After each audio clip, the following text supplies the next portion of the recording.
Hi guys, magluluto pala ako ng tinulang manok.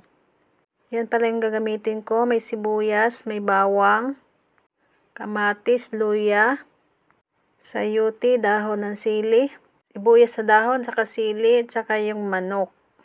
Bali, maglalagay na pala tayo ng mantika dyan sa paglulutuan natin. Bali, nilagay ko na yun una ang luya. Hindi, igigisa lang natin siya. Pagkatapos pala yan, ilalagay na natin yung bawang. Bali, igigisa lang natin siya. Pagkatapos pala yan, pag okay na yung bawang natin, susunod na natin yung sibuyas. Pagkatapos pala na nailagay na natin yung sibuyas, haluin muna natin.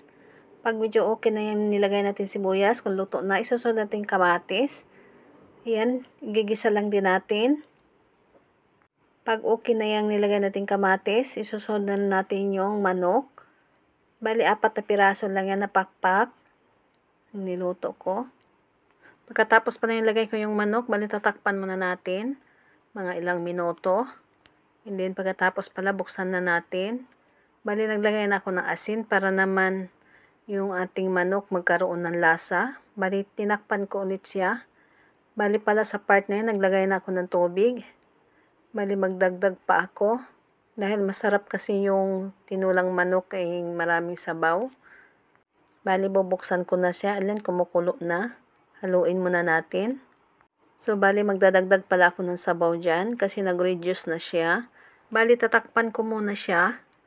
Antayin muna natin na kumulo siya. Hindi na yan, kumukulo na. Haluin muna natin siya. Bali, pala, titikman ko muna siya kung tama na ba yung lasa. Naglagay ako ulit ng asin. Bali, tinakpan ko pala siya ulit. Hindi na yan, kumukulo na. Bali, ilalagay na natin yung sayote. Pwede kayong gumamit ng papaya.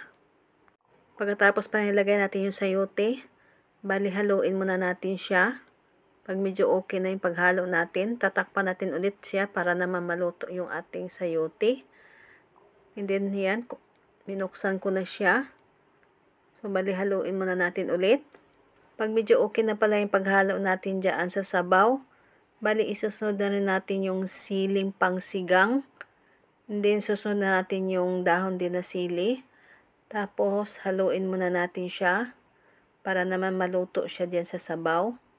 Then, pagkatapos pala yan, tatakpan muna natin para maluto yung dahon ng sili.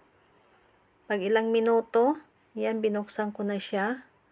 Bali, luto na yung ating dahon ng sili. Nilagay ko na yung sibuyas dahon.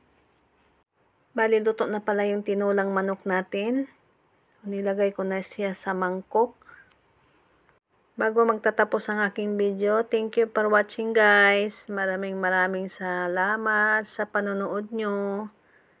Bye! See you sa next vlog ko.